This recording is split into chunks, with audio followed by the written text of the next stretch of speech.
Hi guys, মোৰ নাম Asif and welcome back to my channel. So মই জানো মই বহুত দিন পাছত ব্লগ বনাই আছো because মই কিবা এটা কাৰণত ব্লগ বনা নাছিলো মানে মই কোনবা এটা জায়গাত মই ক'তবা মানে পঢ়িব গৈ আছো তাত মানে গৈ পেলাই ব্লগ বনাম বুলি ভাবিছিলো বাট তাতটো যোৱা নহয় আপোনালোকে সিচুৱেচন গম পায় সো ভাবিলো যে আকৌ ব্লগিংটো ষ্টাৰ্ট কৰি দিওঁ আৰু মই এতিয়া ঘৰৰ ভিতৰতে আছো আৰু বাহিৰৰ সিচুৱেচন আপোনালোকে গম পায় ইমান ভাল নহয় আৰু ঘৰৰ সিচুৱেচন ইমান ভাল নহয় বিকজ ফাদাৰৰ কোভিড হৈছিল কেইদিনমান আগত 8 days মান আগত বাট ফাদাৰ নেগেটিভ হ'ল আৰু মই positive yes I am positive but একো নাই মোৰ গা চা একদম ঠিকে আছে মাথাটো ঠিকেই নাই বিকজ ঘৰৰ মানুহৰ পৰা আঁতৰি থাকিব লাগে কাৰণে বহুত ফ্ৰাষ্ট্ৰেশ্যন হৈ থাকে চ' ভাবিলোঁ আজি ব্লগটো এনেকৈ ষ্টাৰ্ট কৰোঁ যে মোৰ মানে জাষ্ট কোভিডটো কেনেকৈ গৈ আছে আৰু যদি কাৰোবাৰ কোভিড হয় মানে কেনেকৈ বস্তুবোৰ হেণ্ডেল কৰিব লাগে সেইটোৱে অলপ আপোনালোকক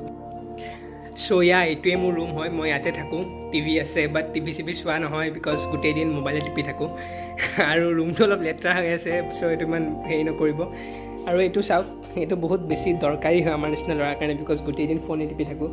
চ' 3টা ৰুমতে কোৱাৰেণ্টাইন হৈ আছোঁ এইটো আপোনাৰ ড্ৰয়িং ৰুম মানে মোৰ ৰুমৰ ওচৰতে আছিল চ' এইটো গোটেইখিনি মানে কোৱাৰেণ্টাইন হৈ গ'ল আৰু মই খানা ইয়াতে খাওঁ মানে কি হয় মাহঁতে আৰু মা আৰু ভণ্টিয়ে মানে পূৰা মাস্ক চাস্ক পিন্ধি পেলাই মই প্লেটটো ইয়াত থৈ দিওঁ চ' মাহঁতে খানাটো ইয়াত দি যায় বাট সেইটো সময়ত মই ৰুমত নাথাকোঁ তাৰপিছত মই খানাটো লওঁ লৈ পেলাই ইয়াত বহি বিন্দাছ খাওঁ আৰু তাত বেচিন আছে আৰু বেচিনত খানাত মানে বেচিনত বাচনবোৰ ধুই দিওঁ আৰু ন বেচিনত বাচনবোৰ ধুই দিওঁ চ' ইমান হেৰি নাই আৰু বিন্দাছ খাই আছোঁ গৈ আছোঁ জাষ্ট মাথাটো ইমান ঠিক নাথাকে বিকজ মানে মানুহৰ লগত কথা চথা পাতিব নোৱাৰোঁ ন ফিজিকেলি চ' মানে ইমান ভাল লাগি নাথাকে বাট একো নাই তেনেকৈ পাৰ হৈ আছে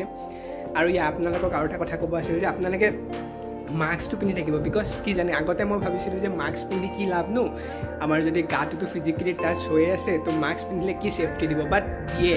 বিকজ চাওক মোৰ ক'ভিড আছে মোৰ মা আৰু ভণ্টি এতিয়ালৈকে ঠিকে আছে চ' এবাৰ বা দুবাৰ মানে মোৰ টেষ্টৰ মানে পিছতে দুবাৰমান মানে মোৰ ভণ্টিৰ লগত মই ফিজিকেলি মানে অলপ গাটো লাগি গৈছিল বাট মাস্ক চাস্ক পূৰা পিন্ধি আছিলোঁ চ' সিহঁতৰ ক'ভিড হোৱা নাই বিকজ মানে মেইনলি ভাইৰাছটো আপোনাৰ নাকৰ এইখিনিত আৰু মুখৰ ভিতৰত থাকে চ' আমি যদি এইখিনি জেগা মানে ছেফটিত ৰাখিব পাৰোঁ বা কিবা কভাৰ কৰি থাকোঁ ন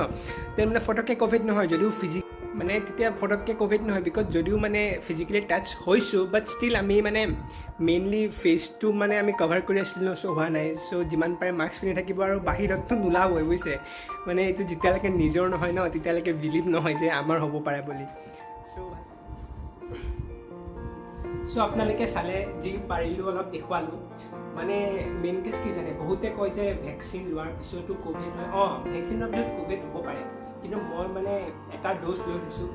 চ' মই মানে বহুত বেছি আৰাম পাইছোঁ মোৰ মানে বেলেগ ফেমিলি মেম্বাৰ্ছৰ হৈছে যোনে ভেকচিন লোৱা নাছিল যোনবোৰ মানুহে ভেকচিন লোৱা নাছিল আৰু যদি সিহঁতৰ ক'ভিড হৈ আছে তেন্তে সিহঁতৰ মানে বডিটো বেছি উইক পায় বাট আপুনি যদি ভেকচিনটো লৈ লয় ন তাৰপিছত যদি ক'ভিড হয়ো তেতিয়া মানে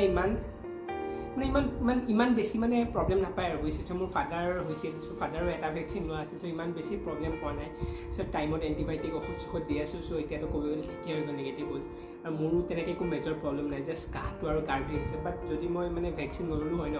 দেন বডিটো বহুত বেছি উইক হৈ যায় বুজিছে চ' আপোনালোকে যদি যে ভেকচিন লোৱা নাই আৰু বহুতে ভাবি আছে যে ভেকচিন লোৱাৰ পিছতো ক'ভিড হৈ যেন ভেকচিন কিয় ল'ব লাগিব বুজিছে যদি ভেকচিন নলয় ন হ'লে যে একদম বিচনাত পৰি যাব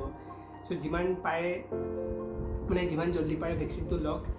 আৰু ইমান ভয় কৰিবলগীয়া একো নাই বিকজ মোৰো হৈছে ন অলপ ছেফটি থাকিলেই হ'ল মানে মই দেখিছোঁ ইমান তেনেকৈ প্ৰব্লেম নহয় এদিন দুদিন অলপ বেয়া লাগে বাট মানে পাৰি আৰু বুজিছে ইমান প্ৰব্লেম নাই চ' আপোনালোকে ভালকৈ থাকিব আৰু ন ছেফটিত থাকিব আৰু আজিৰ ভিডিঅ'টো ইমান দীঘলীয়া নকৰোঁ বহুত দিন পিছত বনাই আছোঁ কাৰণে অলপ নাৰ্ভাছো হৈছোঁ আৰু মানে কথা কওঁতেও অলপ মানে হিচকিচাই আছোঁ মানে ক'ব পৰা নাই চ' নেক্সট ব্লগটো ভালকৈ বনাম অলপ ক্লিয়াৰলি ভালকৈ কথা পাতিম চ' বাই বাই